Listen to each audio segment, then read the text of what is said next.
Hello everyone, CUET PG entrance exam 2025 का जो exam है अब ख़त्म होने वाला है ऑलमोस्ट। और अब हम बात करेंगे कि आपकी मार्किंग स्कीम क्या होने वाली है, क्योंकि अभी आंसर की आपका कुछ समय बाद आपको दिखेगा। 8 तारीख के बाद लगभग आपका आंसर की आ जाएगा सभी सब्जेक्ट का। और ये जो है आपके फाइनल आंसर की नहीं होगी, क्योंकि ये प्रोविजनल आंसर की होगी। और इसमें अभी भी आप जो है कुछ क्वेश्चंस में बहुत स्टूडेंट को डाउट रहता है, तो उस पर आप क्लेम कर सकते हैं विद एविडेंस।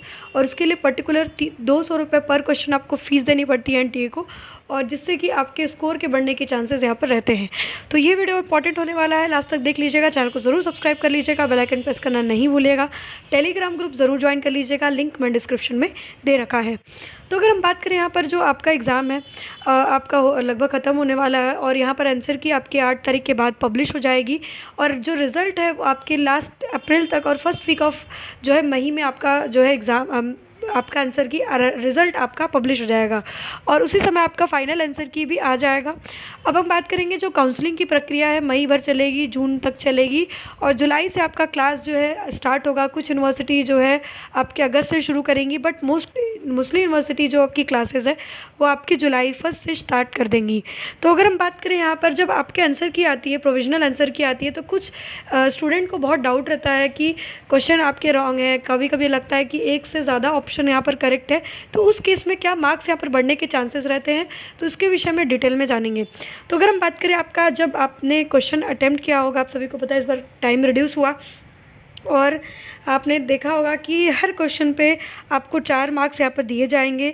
और याद रखना है कि करेक्ट रिस्पांस पे आपको 4 मार्क्स मिलेंगे, बट अगर मान लीजिए आपने कोई क्वेश्चन गलत कर दिया हो तो 1 मार्क्स यहाँ पर आपके डिडक्ट हो जाएंगे टोटल स्कोर से। अब मान लीजिए कि जो स्टूडेंट का क्वेश्चन आपके, मान लीजिए किसी ने क्वेश्चन अटैम्प्ट नहीं किया, क्योंकि आपकी नेगेटिव मार्किंग भी थी, तो स्टूडेंट यहाँ पर जो है कैलकुलेटेड रिस्क लेके चलते हैं, तो ज़्यादा क्वेश्चन अटैम्प्ट नहीं करते, तो अनअटेम्प्टेड क्वेश्चन का आपको कोई मार्क्स नहीं मिलेगा। बट मान लीजिए कि आपके जो आंसर मतलब मान लीजिए कि कोई क्वेश्चन है, ठीक है, एक से ज़्यादा वहाँ पर आपके ऑप्शन मतलब करेक्ट दिख रहा है, तो आपने मान लीजिए कि ए और बी और सी और डी 4 ऑप्शन है इसमें, पर ए और बी में ज़्यादा आपको ए करेक्ट दिख रहा है, पर बी वाला भी ऑप्शन कहीं ना कहीं रिलेट कर रहा है, तो उस केस में जो स्टूडेंट ने आंसर मार्क किया है उनको यहाँ पर जो है नंबर मिल जाएगा। ठीक है, तो मोस्ट अप्रोप्रिएट क्वेश्चन का जो यहाँ पर आप मान लीजिए कि ऑप्शन का आपको आंसर मिलेगा, जैसे ए वाला सही था तो उस पर आपको यहाँ पर आंसर मतलब आपके नंबर मिलेगा। ठीक है, अब नेक्स्ट पॉइंट की बात करेंगे। आगे के पॉइंट इंपॉर्टेंट है आपके लिए, ये 2 आपके पॉइंट बहुत इंपॉर्टेंट है। अगर मान लीजिए कि जैसे कुछ स्टूडेंट चैलेंज करेंगे आंसर की को, उन्हें लगता है कि इस ऑप्शन में मुझे डाउट है या फिर क्वेश्चन में डाउट है, तो विथ एविडेंस वो आपके चैलेंज करते हैं। इसके लिए फ़ीस भी लगती है 200 रुपये पर क्वेश्चन। ठीक है, तो उस केस में अगर in case there are multiple correct options मतलब आपके एक से ज़्यादा, मैंने अभी ऑप्शन दिया आपको ए और बी और सी और डी में 2 ऑप्शन हमें लग रहा है कि करेक्ट है, और changes in the key only candidate who have attempted it correctly as per the final answer key will be awarded the marks. मान लीजिए कि पहले आंसर की में ए वाले को माना था, और बी वाले जो आपके जो दूसरा आंसर की आपके आया उसमें ए और बी दोनों को करेक्ट माना गया, पर जो स्टूडेंट ने यहाँ पर क्वेश्चन को अटेम्प्ट किया होगा, मान लीजिए किसी स्टूडेंट ने बी को करेक्ट अटेम्प्ट बी को मतलब आंसर किया और किसी ने ए को आंसर किया, तो उन दोनों स्टूडेंट को यहाँ पर आपके नंबर मिलेगा। पर मान लीजिए किसी स्टूडेंट ने डी को कर दिया था तो उसको यहाँ पर नंबर नहीं मिलेगा। ठीक है, एक चीज़ आपको याद रखना है। तो मल्टीपल जो ऑप्शंस के आधार में देखा जाता है, जो स्टूडेंट आपके करेक्ट टिक करता है उसी को मिलता है, और जो फाइनल आंसर की रहती है उसके आधार पर आपके नंबर मिल जाता है। In case question is dropped due to some technical error, और full marks shall be given to all student irrespective whether they attempted or not.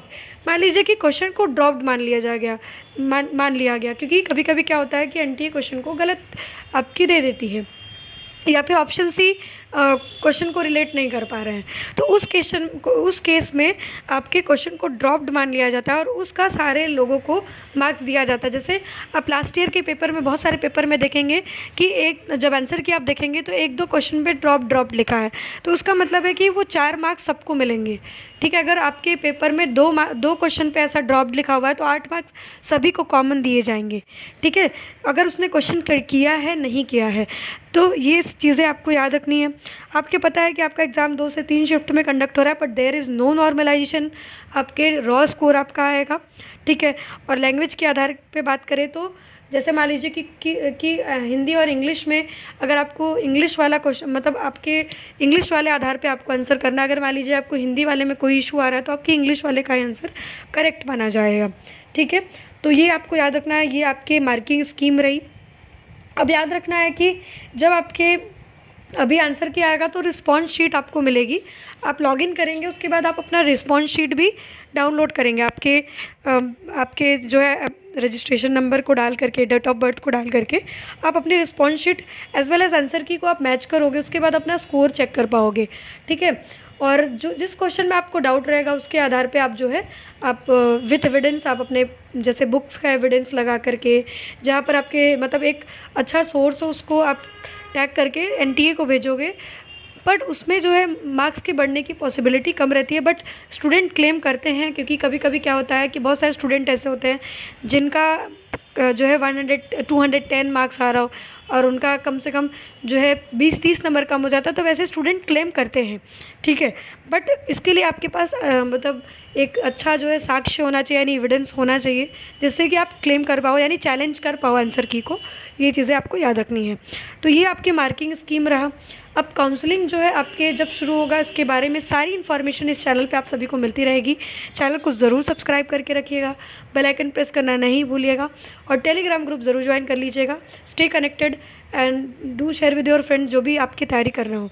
जुड़े रहिएगा, सब्सक्राइब करके रखिएगा। धन्यवाद।